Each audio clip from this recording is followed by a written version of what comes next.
exit ekspor itu akan menyebabkan defisit. Nah, ini tidak ada kaitannya dengan pajak nanti, ya. Ini terkait dengan pengeluaran dan pemasukan, pembelanjaan dan penerimaan.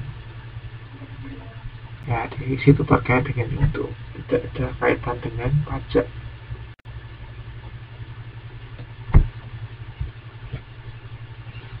Oke, ada pertanyaan, Mbak Titi? Suara saya sudah bisa terdengar nggak? Masih putus-putus kah? Oke, semoga sudah bisa terdengar jelas ya. Ini juga ada Mbak Ina nih, selamat datang Mbak Ina. Oke, kalau nggak ada pertanyaan saya lanjutkan ya. Saya lanjutkan ke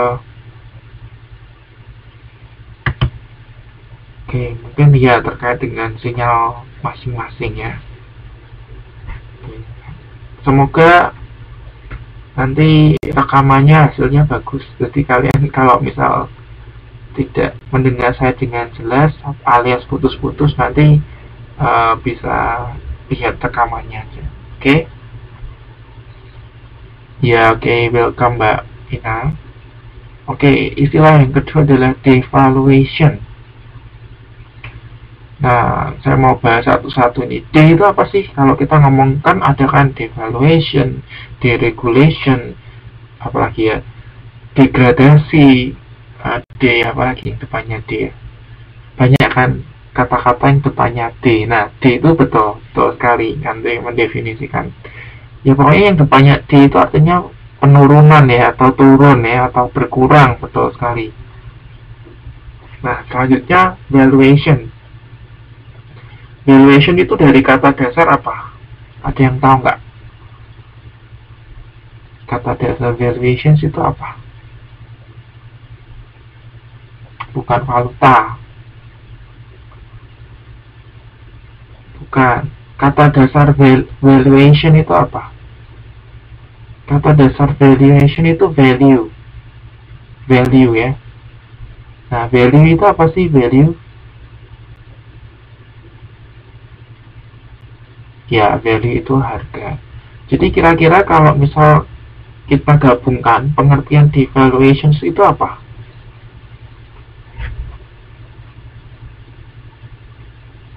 Kalau kita gabungkan,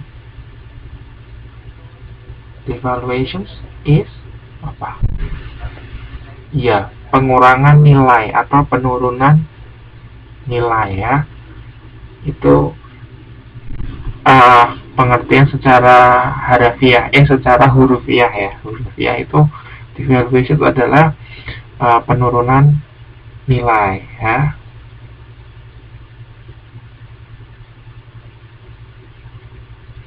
Nah, ini coba kita lanjutkan ya. Ini saya ambil dari inisiasi. Jadi devaluation is reduction in the exchange value of a country's monetary unit in terms of gold, silver, or foreign monetary units. Nah, mungkin Anda nggak ngerti ini maksudnya apa sih gitu ya. Nah, ini saya pakai tips saya yang pernah saya bagikan gitu ya, menggunakan bahasa Indonesia. Nah, kalau saya lihat pengertian dari bahasa Indonesianya lebih mudah memahami ya. Jadi devaluation ini diartikan adalah menurunnya nilai mata uang dalam negeri terhadap mata uang luar negeri. Nah, jika hal tersebut terjadi, biasanya pemerintah melakukan intervensi agar nilai mata uang dalam negeri tetap stabil. Saya pernah baca artikel, jadi dulu pernah terjadi pada zaman Soekarno ya. Pada zaman Soekarno itu terjadi devaluasi atau penurunan nilai mata uang rupiah terhadap mata uang luar negeri. Nah, yang dilakukan Soekarno itu adalah melakukan pemotongan uang. Jadi uang itu dipotong. Saya nggak ngerti ya pemotongan uang itu seperti apa, tapi yang saya tangkap itu pemotongan uang. Jadi uang 500 itu digunting gitu ya, digunting. Jadi harga 500 itu bisa lebih kecil kan, nilainya lebih kecil. Jadi itu yang saya baca ya, artikelnya yang saya baca mengenai apa yang dilakukan Soekarno pada saat terjadi devaluation. So, ada kok, Anda bisa baca di Wikipedia. Apa ini Mbak Nur Kuswinarni menanyakan intervensi. Intervensi itu campur tangan ya, melakukan campur tangan. Nah, boleh dikatakan pengendalian itu. Jadi jika terjadi devaluasi, pemerintah itu melakukan pengendalian atau campur tangan agar nilai mata uang dalam negeri itu tetap stabil. Ya. Seperti itu. Terus ini ada pertanyaan lagi. Devaluasi apakah kebalikan dari apresiasi? Kalau kita lihat dulu ya apresiasi. Ada yang masih ingat nggak apresiasi itu apa? Ya, sebelum kita membandingkan devaluasi dan apresiasi, kita perlu tahu dong apa itu apresiasi. Ada yang masih ingat nggak apa pengertian apresiasi?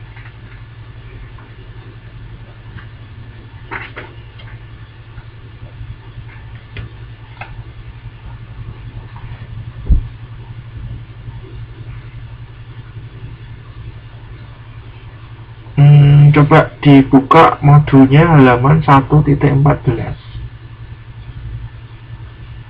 Ya, 1.14 itu bagian yang ke appreciation. Coba saya bacakan ini ya. Appreciation is a rise in the value of an asset and the opposite of depreciation. When the value of a currency rises relative to another, it appreciates. Nah, ini dijelaskan dengan jelas bahwa lawan kata atau lawannya appreciation itu depreciation. Jadi jawabannya apakah kebalikan apresiasi? Bukan ya.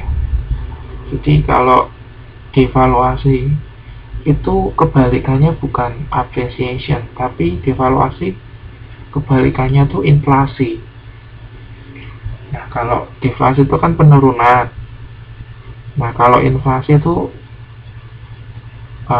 kenaikan nilai mata uang. Contoh apa ini Mbak Maimunah? Contohnya apa Pak?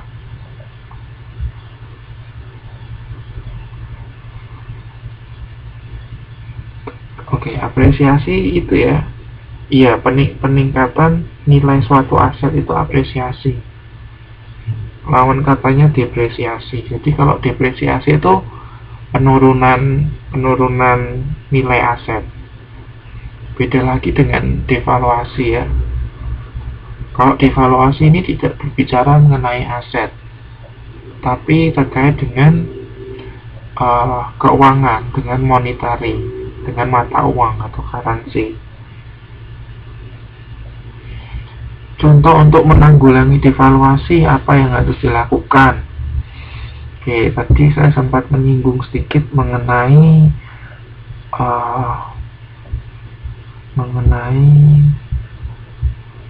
zamannya Soekarno ya. Coba ini saya pada zaman Soekarno itu juga pernah terjadi devaluasi.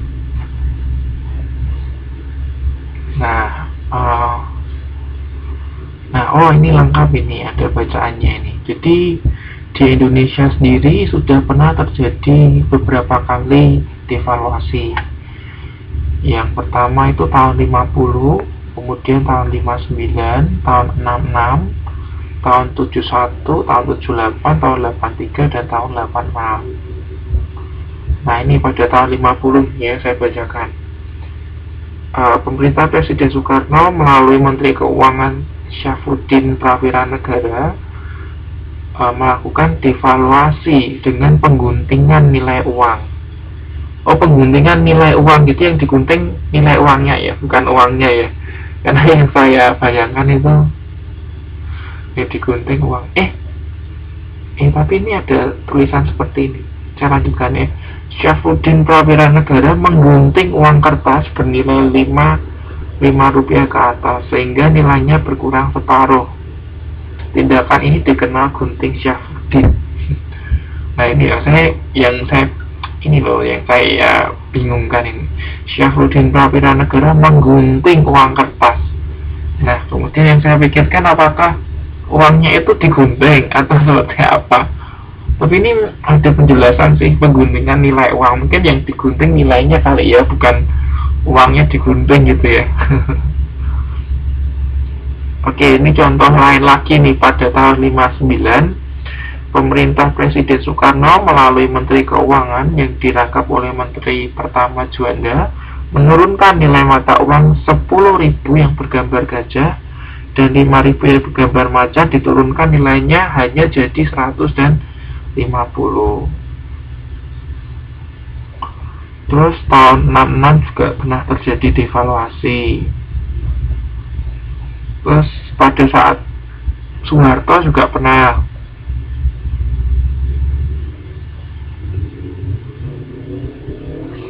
Kemudian tahun 78 itu juga pernah.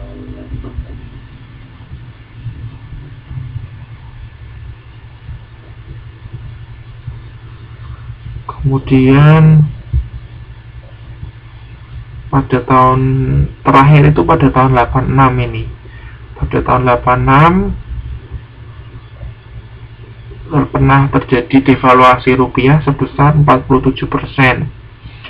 Jadi dari 1000 sekian, 1100 sekian ke 1600 sekian per 1 dolar AS. Walaupun Soeharto selalu berpidato soal tidak ada devaluasi, tetapi sepanjang pemerintahnya terjadi 4 kali devaluasi. Oke, itu yang contoh penanggulangan devaluasi ya. Ada pengguntingan nilai mata uang seperti itu.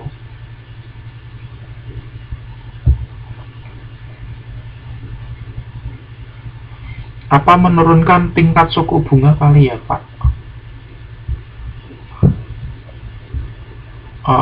Saya kurang ngerti ya kalau terkait itu ya. Mungkin itu nanti terkait dengan fiscal policy ya. Monetary policy itu kalau terkait dengan penurunan tingkat suku bunga itu ya. Oke. Kalau Mbak Happy itu sering ya, sering bermasalah dengan suara. Oke. Jadi devaluasi intinya adalah penurunan nilai mata uang dalam negeri terhadap mata uang luar negeri. Nah, jika hal tersebut terjadi, pemerintah bisa melakukan intervensi atau campur tangan ya. Misalnya tadi yang dilakukan Soekarno itu melakukan pengguntingan nilai uang.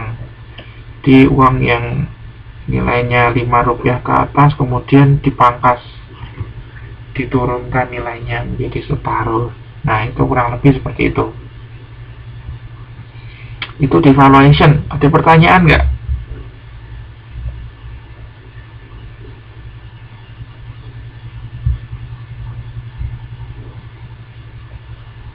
Kalau nggak ada, saya lanjutkan.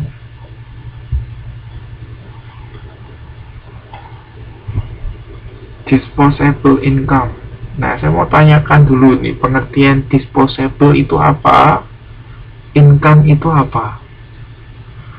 Ada yang tahu nggak disposable?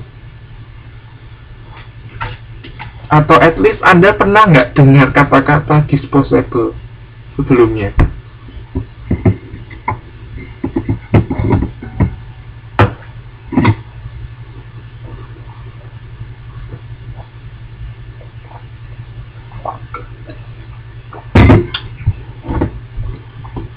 Meledak disposable ya.